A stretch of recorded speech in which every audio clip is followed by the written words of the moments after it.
Nous allons lire Hébreux, nous sommes dans Hébreux chapitre 10.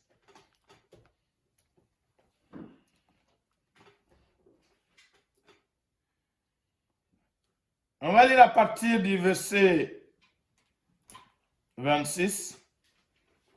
Verset 5 parlait de ne pas abandonner. Après, dans le verset 26, il explique pourquoi. Il dit car si nous péchons volontairement, après avoir reçu la connaissance de la vérité, il ne reste plus de sacrifice pour les péchés. Alors, les péchés dont il parle ici, ce n'est pas l'adultère, ce n'est pas le vol, ce n'est pas la méchanceté. Les péchés qu'il parle ici, ce n'est pas le meurtre. Les péchés dont il fait allusion ici, c'est la même situation. Ici, il parle aux Juifs.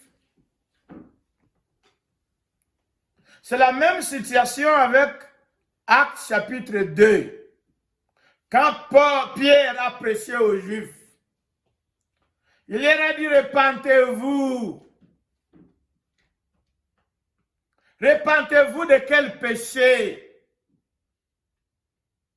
Parce que dans la vie des Juifs, ceux qui connaissaient les maîtres, on les tuait immédiatement. Il n'y avait pas de maîtriers qui vivaient au milieu d'eux. Les adultères, on les lapidait immédiatement, ils mouraient. Les péchés dont Pierre a dit, repentez-vous. C'était l'attitude par rapport à Jésus. C'est le même problème qui est dans ce verset. Ce sont des gens qui n'avaient aucune considération de Jésus. Voilà ce qu'il dit. Verset 27. Mais, donc si on pêche volontairement, si on se retire de Jésus, après avoir reçu la connaissance de la vérité, on abandonne Jésus. Il dit 27, mais une attente terrible du jugement et l'ardeur d'un feu qui dévorera les rebelles. Verset 28. Celui qui a violé la loi de Moïse meurt sans miséricorde. Les Juifs qui péchaient, on n'attendait pas après 10 ans. On les lapidait. Donc les péchés dont il fait allusion là, ce n'est pas nécessairement le péché, la liste de choses qu'on fait aujourd'hui. Parce qu'on les réglait immédiatement. Ici, dit sans miséricorde. Il le pêche, c'était œil pour œil, dent pour dent. Au moins, il fuit dans la ville de refuge. Là, il dit dans le verset 28 qu'à l'époque de Moïse, de la loi de Moïse, quand on viole la loi, les conséquences étaient immédiates, sans miséricorde. C'est la déposition de 2 ou de 3 témoins. Maintenant, il dit dans le verset qui suit que ça sera pire. Verset 29, très important. Ça, c'est ce qu'il faisait. Les Juifs qui venaient en Christ, ils faisaient ces 3 choses. Et le warning qu'il donne ici, c'est par rapport à cette situation ici. L'abandon ici. Il dit de quel pire châtiment pensez-vous que sera jugé digne celui qui a fait ces 3 choses? 1. Il a foulé aux pieds le Fils de Dieu. Does not care about Jesus. Ici, il parle de ceux qui sont venus en Christ à cause de souffrance. Il a beaucoup prié, ça n'a pas marché. Maintenant, il ne croit plus à Jésus. Maintenant, Jésus devient comme une histoire. Il ne veut plus entendre parler de cette histoire-là. Votre Jésus-là, il est devenu maintenant notre Jésus. C'est l'attitude vis-à-vis de Jésus. On le foule aux pieds. En anglais, on dit on le trample. On marche sur lui. Ça, c'est la première chose que les gens font. La deuxième chose dit, ils ont profané le sang de l'alliance. Profaner veut dire ce qui est saint, pire, vous le considérez comme des choses inutiles. Dans le sang de Jésus, ça ne dit rien. On se demande comment ce sang-là peut pénétrer, changer l'homme. Comment un seul homme peut mourir pour tous. La Bible déclare que tous ont péché, sont privés de la gloire de Dieu. Comment le péché d'Adam va affecter tout le monde. Comment la mort d'un seul homme va donner la vie à tous. Ça devient comme profane. Ah, comment le sang de Jésus là, on commence à faire des blagues avec le sang de Jésus. On commence à se moquer avec le sang de Jésus. On dit,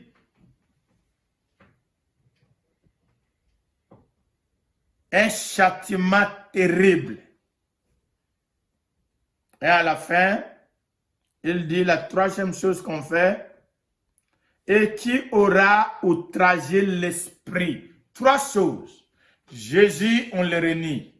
Le sang de Jésus, on le traite de profane. Le Saint-Esprit, on l'outrage. On se moque du Saint-Esprit. Et puis il va continuer pour dire, car nous connaissons celui qui a dit, à moi la vengeance, à moi la rétribution, le Seigneur jugera son peuple. Il n'a pas dit le païen, il dit son peuple. Ici, il parle du peuple de Dieu qui abandonne. Le peuple de Dieu qui abandonne. Alors, ça devient intéressant. Et puis, verset 31, c'est une chose terrible qui est tombée entre les mains de Dieu vivant. Alors, à partir du verset 32, c'est là qu'il commence l'exhortation à l'endurance spirituelle. Aujourd'hui, vraiment, j'aimerais que nous considérons prier pour cette endurance spirituelle. Dedans, l'apôtre Paul, dans Philippiens 4, verset 13, il a déclaré, je puis tout par celui qui me fortifie. Tout là, c'est quoi? Le verset avant, le verset après donne l'explication. Je peux vivre dans la disette. Je peux vivre dans les manques. Je peux vivre dans la souffrance comme je peux vivre dans l'abondance. Je puis tout. Le mot puis veut dire je suis capable de tout. Pourquoi? Donc je suis capable de vivre, d'être vivant, d'être joyeux, d'être enfant de Dieu, de demeurer serviteur de Dieu, même quand je n'ai rien. Et je suis aussi capable de demeurer enfant de Dieu quand je suis béni. Parce qu'il y a des gens, quand ils n'ont rien, ils prient pour avoir. Quand ils ont, ils abandonnent. Il y a d'autres. Quand ils ont, ils prient. Quand ils n'ont plus, ils abandonnent. Donc ça marche dans les deux sens. Lui a dit, je puis tout. Donc je suis capable de vivre, quelles que soient les conditions. Ici, il parlait de conditions économiques. Parce qu'il y a des fois, il était en prison, il n'avait rien. Il y a des fois, il était en voyage, il n'avait rien. Il y a des fois, on lui a envoyé des dons, il avait quelque chose. Il a dit, je puis tout. Nous devons apprendre. Pas par sa force, pas par sa puissance. Il a dit, je puis tout par celui qui me fortifie. Celui qui est en lui. C'est Jésus-là. Ce Saint-Esprit-là. Cette parole-là. Donc, c'est pourquoi l'endurance, là, spirituelle, vient du dedans. Celui qui est en toi est plus grand. Il est plus fort. Donc, au-dedans, nous devons être équipés de manière à ce que les circonstances, l'environnement extérieur ne nous change pas, ne nous transforme pas, que notre détermination de la vie de prière, de la vie chrétienne, ne soit pas dépendant des circonstances extérieures. Quand il y en a, tu es heureux, tu es béni, tu es joyeux, tu es content avec tout le monde. On te voit toujours avec le sourire à l'église. Oh, tu peux témoigner. Quand il n'y en a pas, toujours la colère. On t'appelle, tu ne veux même plus répondre.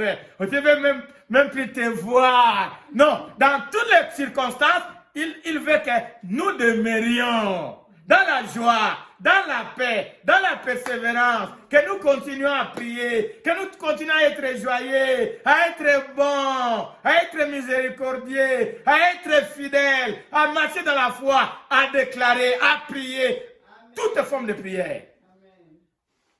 Je puis tout. Alors ici, dans le verset 32,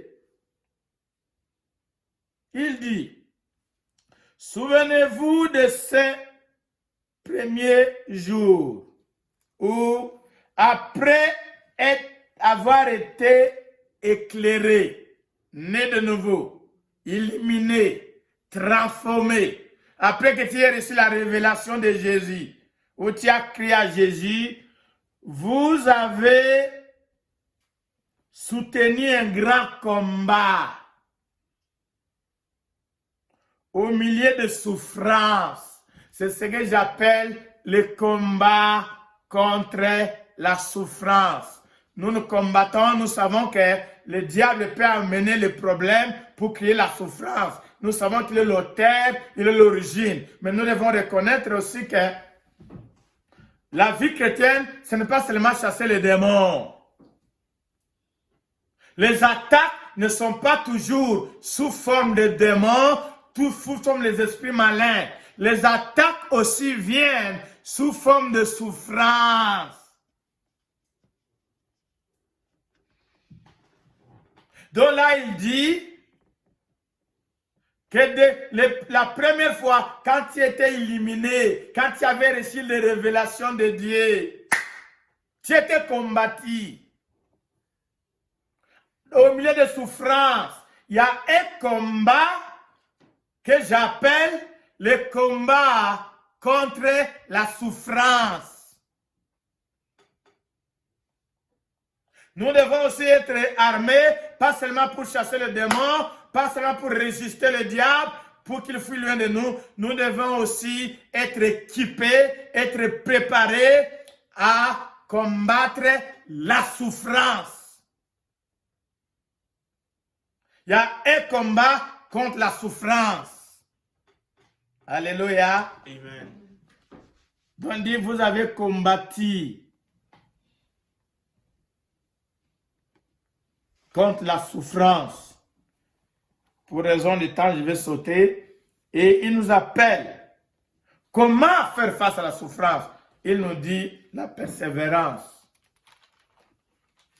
La persévérance. La persévérance. Verset 36. Car vous avez besoin de persévérance, afin qu'après avoir accompli la volonté de Dieu, la persévérance à accomplir la volonté de Dieu. Il faut persévérer dans la volonté de Dieu. Ça peut tarder. Ça peut tarder. Il appelle la persévérance. Il appelle les chrétiens à la persévérance. Il y a des fois, nous avons des problèmes. On prie, ça dire, les gens abandonnent. Dieu dit n'abandonne pas. Persévère. Persévère. Quel que soit ce que tu as demandé au Seigneur. Des enfants, ça tarde, persévère. Les maris, ça tarde, persévère. Le travail, ça tarde, persévère. La maison, ça tarde, persévère. Payer des dettes, ça tarde, persévère. Avoir un meilleur emploi, ça tarde, persévère. Quelle que soit la souffrance dans laquelle tu es engagé. Dieu dit n'abandonne pas. N'abandonne pas Jésus. N'abandonne pas le sang de Jésus. N'abandonne pas le Saint-Esprit. N'abandonne pas la vie de prière. N'abandonne pas la persévérance. N'abandonne pas de gêner. N'abandonne pas ta fidélité. Persévère. Pourquoi? Parce qu'il dit, je suis dans le verset 36, après avoir accompli la volonté de Dieu, après avoir persévéré dans la volonté de Dieu, vous obtiendrez ce qui est promis.